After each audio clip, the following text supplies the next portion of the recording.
Good evening from New York. I'm Chris Hayes. Tens of thousands of people marched across the country today in Minneapolis, Los Angeles, New York, Chicago, Cleveland, many of them braving sub-zero temperatures to protest the police state that Donald Trump is attempting to build before our eyes. A police state uses its power to crush dissent, to terrorize the populace, to force them to submit to its political will. It is a perversion of the policing power. And for the past year, we have watched the federal government, particularly the law enforcement aspects of it, transform under Trump. As armed federal agents push into communities into accepting his wins or suffering the consequences. We have now masked secret police who have shot two nonviolent protesters dead in the streets while people recorded on their camera phones, Renee Good and Alex Pretty. We still don't even know the identities of some of those agents who work for the government who shot and killed them. Instead today, we got the President of the United States calling the man who was shot and killed on the street a, quote, agitator and perhaps insurrectionist. MS Now is now reporting that ICE is planning to move into Ohio next week to target thousands of Haitian migrants, thousands of whom received explicit permission from the government to stay and to work. So this is not stopping. Those masked agents are still grabbing citizens, taking their pictures and entering them into a database, then confronting them on the streets and calling them by their name. Today, multiple current and former officials revealed to the New York Times that ICE is using two facial recognition programs in Minnesota and using cell phone and social media tools to monitor people's online activity and potentially hack into phones. And agents are tapping into a database built by the data analytics company Palantir that combines government and commercial data to identify real-time locations for individuals they are pursuing. Today, they topped it all off by coming for the journalists. Feds arrested 4 people, including former CNN anchor Don Lemon and an award-winning independent journalist, Georgia Fort, in connection with an anti-ICE protest earlier this month that interrupted a service at a church where one of the pastors is also an ICE field director. In fact, reporter Georgia Fort was awoken in the dead of night by a knock on her door from masked DEA agents, the Drug Enforcement Agency. Why are they there? As they waited at her doorstop and looked in her windows, she posted this message to social media. I wanted to alert the public that agents are at my door right now. This is all stemming from the fact that I filmed a protest as a member of the media. It's hard to understand how we have a constitution, constitutional rights, when you can just be arrested for being a member of the press.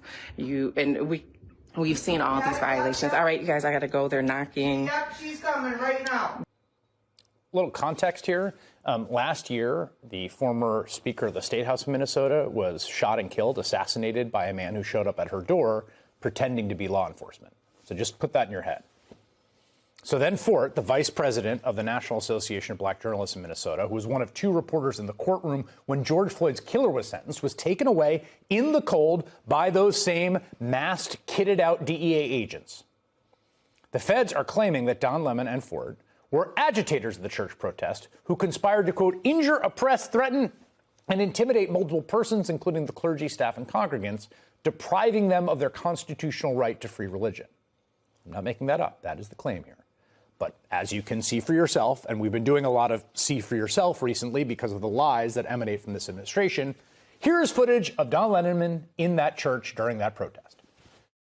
We're not part of the activists, but we're here just reporting on them. So I'm just going to be as respectful as possible. I'm not here to intimidate anybody. I'm just here to chronicle and to get some answers. Since that protest nearly 2 weeks ago, Donald Trump's Department of Justice has been trying to charge Lemon. In fact, last week, a federal magistrate judge and an appeals court rejected the charges as baseless. I mean, again, we said this a lot on this show. This basically never happens, right? Federal magistrate judges never knock the feds back on this sort of thing. And then they're never, ever appealed. And then it's certainly not the case that appellate court rejects it. But Lemon predicted back then that they weren't finished with him. I know the Trump administration doesn't have a healthy respect for journalism or journalists because they attack journalists at every measure. And they do that because they know the truth is not on their side. The Constitution is not on their side. Donald Trump lies more than he breathes. This is not a victory lap for me because it's not over. They're going to try again, and they're going to try again. And guess what? Here I am. Keep trying. That's not going to stop me from being a journalist. You're not going to diminish my voice. This morning, they arrested Lemon in Los Angeles as he prepared to cover the Grammy Awards. All the defendants were arraigned in court today. Afterwards, Georgia Fort emerged from the courthouse and was thronged by supporters, and Lemon struck a defiant tone. I have spent my entire career covering the news. I will not stop now.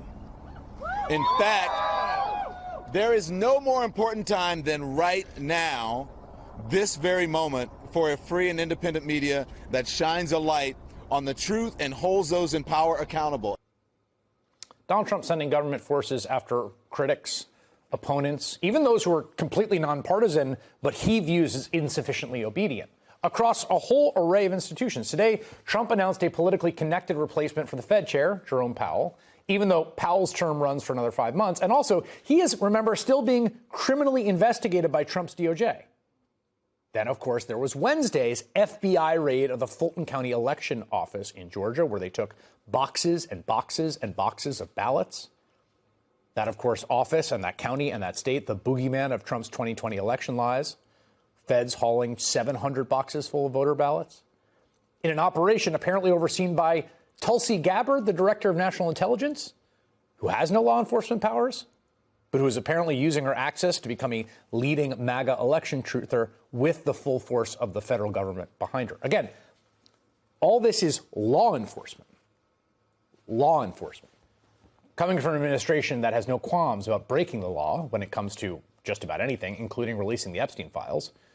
Today, 42 days after they were legally required to release all the files, they decided to get around to it. Deputy Attorney Todd Blanche, Attorney General Todd Blanche, Trump defense attorney who still views the president as his client, according to officials he's worked with, announced the dump of 3 million new Epstein documents. Now, Todd Blanche is the same guy, remember, last year who kicked off the whole controversy when he wrote the memo saying, we've looked at every single file and we've concluded there's nothing further to see here. There's no client list. No one else is implicated. We're shutting it all down. That Todd Blanche, the one who signed his name to that document saying we have already looked at it all, announced they got around, I guess, to looking at the documents.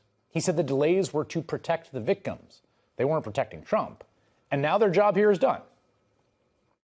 Today's release marks the end of a very comprehensive document identification and review process. After submitting the final report to Congress as required under the Act and publishing the written justifications for redactions in the Federal Register, the department's obligations under the Act will be completed.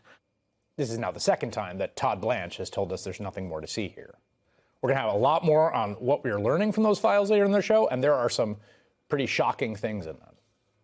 Blanche also said there was an investigation opened into Alex Preddy's death, though he suggested it wasn't a civil rights probe and he declined to give any details. He also defended the raid of that election office in Georgia and Tulsi Gabbard's role in it. And he ignored a question about the numerous federal prosecutors in Minneapolis who've resigned in protest, particularly ones who appeared to have resigned because Blanche's office told them to open a criminal investigation not into the person that shot Renee Good, but into the dead woman Renee Good after a federal agent shot and killed her. The point here is that federal law enforcement increasingly, day by day, acts at the directions and the whims of the man in the White House who aspires to be a dictator. And in the last few weeks, they have shot and killed 2 citizens who stood in their way. The wolf is at the door, America. Veteran CNN journalist, now an independent reporter, Don Lemon, is inside a federal courtroom in the custody of Trump administration agents right now. We have learned that the hearing ended, but he has not yet come outside, so we are following this along with you. As a reminder, where we begin tonight, the First Amendment protects journalists doing reporting, and it protects people speaking out or protesting. Thousands are doing that right now in frigid temperatures, marching in Minneapolis and other cities, just as reporters are continuing to do their jobs, as Don Lemon was doing his, against this administration, which we can report today has indicted 2 journalists. It is, if you read the actual case, trying to criminalize their reporting on actions also in the same ongoing clash in Minnesota. These are related stories that we're covering. They both involve whether the Trump administration is following or breaking the law in these aggressive, now very unpopular crackdowns that have seen 2 Americans slain dead, and whether this administration is following or breaking the Constitution in how it's pursuing journalists covering this same story. Longtime reporter Don Lemon is indicted in this case, which, among other things, and I'm going to show you this tonight in detail, you can make up your own mind, but I'm going to show you exactly what the government's claiming, because it literally claims that the questions that he posed were in furtherance of a crime when he covered an ICE protest that stormed a church. This was in the tense period after the death of Renee Good, killed by Donald Trump's federal agents, and a week before what people are still marching about right now tonight, the death of Alex Preddy, killed by a DHS agent. Today, the Trump Bondi DOJ charges Lemon and another reporter named Georgia Fort, a Minnesota journalist, and several of the people who did storm that church. What's different about this is they're all charged together as one type of conspiracy. And I'll tell you up top, as with other thin cases against perceived foes, Trump has now gone farther than Nixon ever did in public, because Donald Trump has confessed to his own enemies list, admitted the animus, what could be illegal selective prosecution, and how he wants to go after people, including Mr. Lemon. Now, legally, that might make this case harder to win in the long run, because Donald Trump was hyping calls to imprison Don Lemon online and saying in public remarks that Lemon's reporting, specifically that day when he walked into the church, that it was, quote, terrible. Now, another DOJ official also posted a message directed at Lemon. This is highly incendiary and unusual. Harmeet Dillon, an assistant attorney general, that's sort of a chief prosecutor, oversees other prosecutors, said, "You're on notice." And the DOJ's number 2, Todd Blanche, who is, by the way, embattled for overseeing the illegal response to the Epstein probe. There he is, the number 2 former criminal defense attorney for Trump. He's part of the DOJ breaking the law, violating that Epstein deadline, and we have more on that tonight. He also was caught over the past weekend on Sunday lying about the conduct of one of the recent Minnesota victims. He also joined the campaign to go after Mr. Lemon. Now, the case filed today is weak. And we know that it's weak because 2 independent judges already rejected it, meaning the outlines of this case, what we understand to be an effort to say that Mr. Lemon and the other reporter broke the law by covering some of what was happening in Minnesota, including what may have been a trespassing or illegal action of other people into that church area. 2 judges said, nope, no case to start here. There's a very low bar for getting this kind of case going. You might remember the talk about a grand jury indicting a ham sandwich. That's because the grand jury only has to agree that there is some low cause. After that, later, you test it at trial, and you have the higher standard of beyond reasonable doubt. But one judge said, nope, didn't even meet that low bar. And another judge ruled the same way. So this federal judge rejected it, as did an appeals court. And we believe, according to new reporting, that more than one career prosecutor, that's the nonpartisan folks who just follow the evidence at DOJ, more than one in Minnesota and then in LA, refused to be involved in this case. Because while they are at the DOJ, meaning they're enforcing the deportation agenda and other perhaps controversial aspects of Donald Trump's policies, they said this was not supported by evidence. That's according to the indications we have. They believe the evidence doesn't back up the charges. DOJ also found, however, that if they looked far and wide, they could get someone else to bring what is now a very disfavored case. I can tell you, because you know I host this program, but I'm also a lawyer and chief legal correspondent here, we cover a lot of cases. We almost never see federal criminal cases start with 2 rejections like this. I mean, almost never. And there are plenty of cases that are weak or that lose, but they usually start out normal because probable cause is a low standard.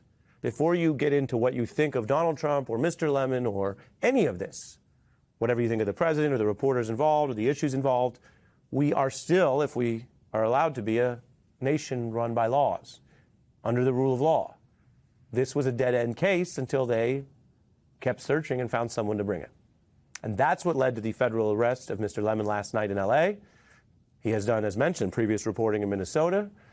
His lawyer said he's in L.A. to cover the Grammys this weekend, and he has now gone through this federal court hearing just today. And if he comes out and speaks to the public, we will bring you that here on MS Now. Now, Pam Bondi wanted to make sure everyone knows, as she's on social media, that this is at her direction. And you see her there saying the feds arrested Lemon, these other individuals I mentioned, Fort, who I mentioned was the other reporter, etc. Like Trump's comments, that is an unusual social media public confession which could hurt this case. It also speaks to how many people are being targeted. Targeted as enemies of the state, as enemies of Donald Trump. A concept so extreme that Pam Bondi claimed under oath before she was sworn in and became Attorney General there would be no enemies list. We have continued to update this here. And if you find yourself over the weekend discussing this or any of these cases with anyone, remember, you discuss them in isolation and any one of them could be debated. But when you look at how many different people are being subpoenaed, charged, in some cases dismissed, you see the failures on the far left, altogether, you have a very obvious pattern of political targeting. That is unlawful. 17 perceived foes and counting, many attacks. But again, legally the cases are so weak, none of these have made it to trial, let alone conviction, while several, as you see in green, have fallen apart.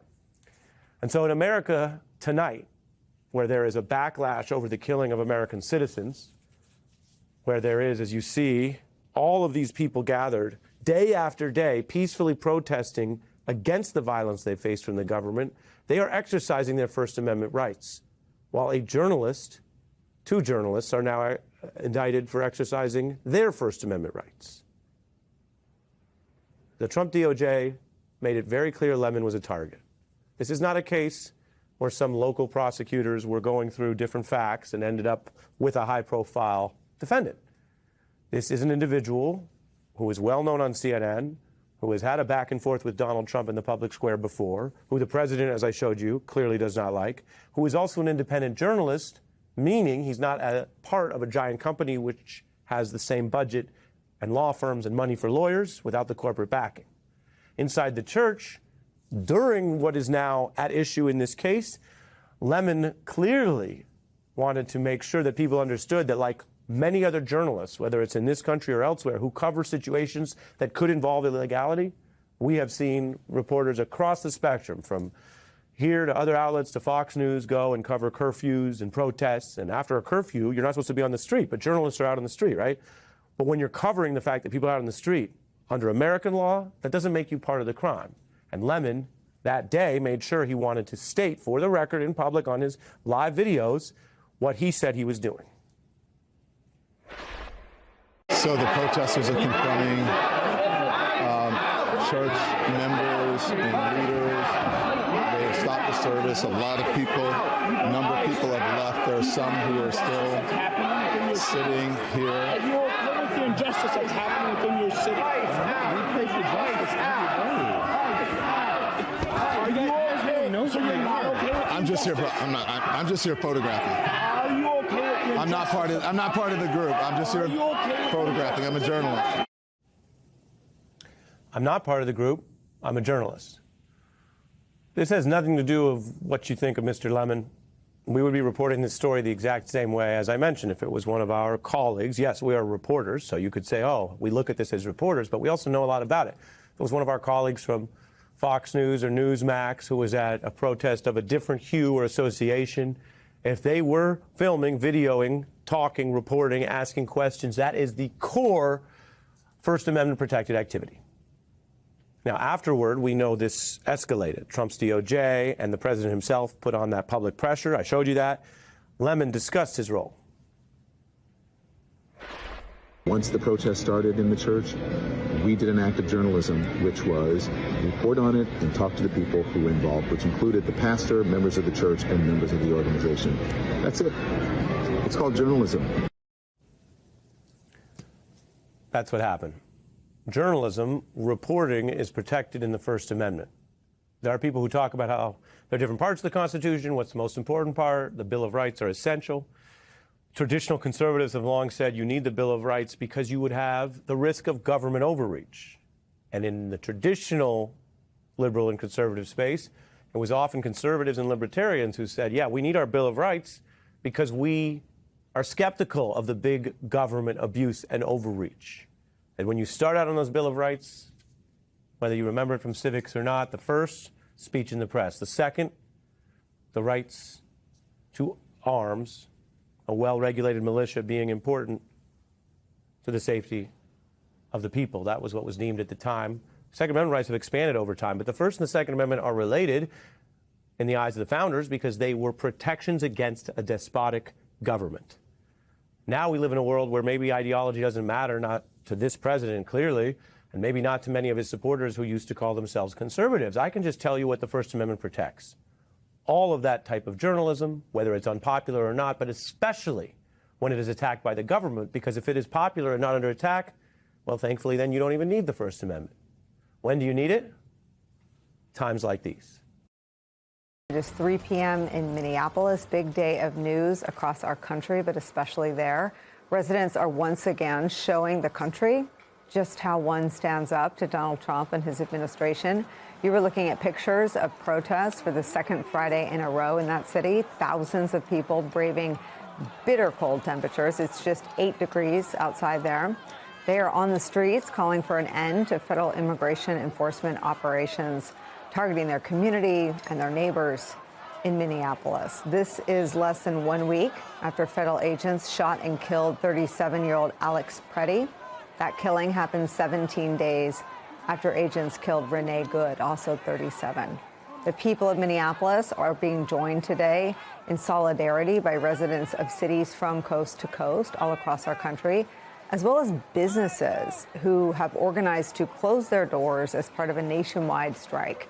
The goal, to get people to stay home from school, work, and shopping in a show of solidarity again and force against the Trump administration to show Donald Trump and his enablers and allies and aides just how much opposition in this country exists to their agenda and just how deep it is. New York Times reports this, quote, working with hundreds of organizations in 46 states, organizers said they are encouraging Americans to abstain from daily activities to grind the economy to a halt.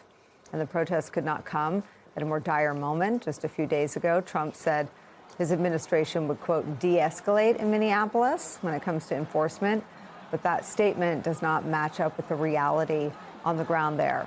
Now, today, Donald Trump has renewed his attacks on local leaders, and he is calling Alex Preddy, the man who was killed, an agitator and, quote, perhaps insurrectionist. All of this, though, dwarfed by what is being seen as a full assault, a new red line crossed, an assault on the First Amendment. The administration today arrested 2 journalists, including Don Lemon, formerly of CNN. He's long been a target of Donald Trump's wrath and ire, along with activists for a protest at a church on January 18th. Don Lemon was not there as a protester. He identified himself as a journalist and made it clear that he was there. He was inside in his capacity as a journalist and reporter. According to a copy of the indictment obtained by our team, Lemon faces 2 civil rights charges, including conspiracy against the right of religious freedom. He will appear in court later this hour. A wave of protests rising up in the streets of American cities, especially Minneapolis, against Donald Trump and his autocratic ambitions is where we start today. NYU law professor, legal analyst Melissa Murray is here. Also joining us, Puck News senior political columnist, national affairs analyst John Heilman's back. With me at the table for the hour, host of Politics Nation, president of the National Action Network, the Reverend Al Sharpton's here. We're going to start, as we have so many of these days, with Alex Tabbitt, my colleague on the ground in Minneapolis. Alex, this is a massive, massive show of peaceful protest. It also, you can sort of see, I've been watching, it has a real intensity to it today. Just tell me what you're seeing and hearing. That's absolutely right, Nicole. Tens of thousands of people for the second consecutive week and absolutely frigid temperatures. And the difference between this week and last week is even more anguish, even more anger after, of course, Alex Preddy was shot and killed in broad daylight on Saturday morning at around 9 a.m. local. And that is just the latest tragedy that has befallen this community. And people here are angry. They're chanting, as you can hear, ICE out, ICE out. Yes, Commander Movino has been taken out. Tom Homan has been coming in. Yes, we have been hearing reports that ICE has changed their tactics here on the ground there, less physically aggressive, but still people are not happy that these thousands of federal agents are remaining in the city of Minneapolis, and in the words of so many people that I talked to, terrorizing this community. Now, I want to introduce you to one man, Jim, 70 years old, retiree. You didn't have to be here today. It's freezing cold once again, and yet you came here. Just for those at home who don't live in the Minneapolis area, who don't understand what it's like to live in a community where within 17 days you see Renee Good shot and killed, 5-year-old boy Liam Ramos detained and sent to Texas, and Alex Freddie shot and killed. What is it like to be a member of this community right now, Jim? Well, it's really tough. It's difficult. You can't sleep at night. You watch the news, you know what's going on, you see what's happening in the streets. You drive to the store, you see stores closed, you see businesses, restaurants gone, schools. I talk to people at the various schools. Children are afraid to go. They're throwing out hundreds of lunches at high schools and grade schools. It's terrible. It's awful. People are afraid to leave their homes. They can't get food even. We have to have people bring food to them. And Jim, you tell me you lived in this area since the 70s. Yes, I did. Yes. How long do you think it's going to take for this community to heal from this trauma? It's going to take a while because, I don't know, a lot of these businesses will go out of business. A lot of the restaurants will be gone. It's terrible. That's why I'm here. I'm here to support the community. And the last question, Jim. Yeah. If you could talk directly to the Trump administration, what would you want them to know? Well, I'd like them to get these people out of here. These ICE people don't belong here. They're like goons. They're running around on the streets. It feels like, you know, I love history, and you see the SA Nazis roughing people up and beating people up in the streets. That's what it is here. If you're a brown or black person, they'll pull you over and ask for papers. You have to prove that you're a citizen. What kind of country is that? I mean, that's ridiculous. It's crazy. Jim, thank you so much for your time. Thank you. And Nicole, of course, you know, once this is all said and done, once ICE does, if it does leave Minneapolis, the history books will remember the tragedy, the trauma that has been befallen this community for 2 months now. But what I also think needs to be remembered is the kindness and the resiliency of the people of Minnesota, Nicole. Every day they come out to protest. Every day they risk their own lives heading towards danger, to blow whistles, to honk horns, to keep their neighbors safe as federal agents continue to swarm and, as we've reported, indiscriminately racially profile members of this community. I think the strength and the kindness throughout all of these tragedies needs to be remembered too here in Minnesota. Nicole? Well, as well as your intrepid reporting, talking to people who really bring all sorts of different reasons. They're inspired either by something they've seen, someone they're worried about, or, as Jim said, the parallels that he can't deny to what Nazis did, saying, quote, if you're brown or black, they're asking you for your papers. I want to ask you two things. One, if you could warm yourself up a little bit, and two, please, if you find anyone else that'd be willing to talk to us on camera over the next 2 hours, please bring them back to us. Just wave your arms. We'll get you and your guests right back on television. Thank you, Nicole. Thank you. I want to bring in Melissa Murray.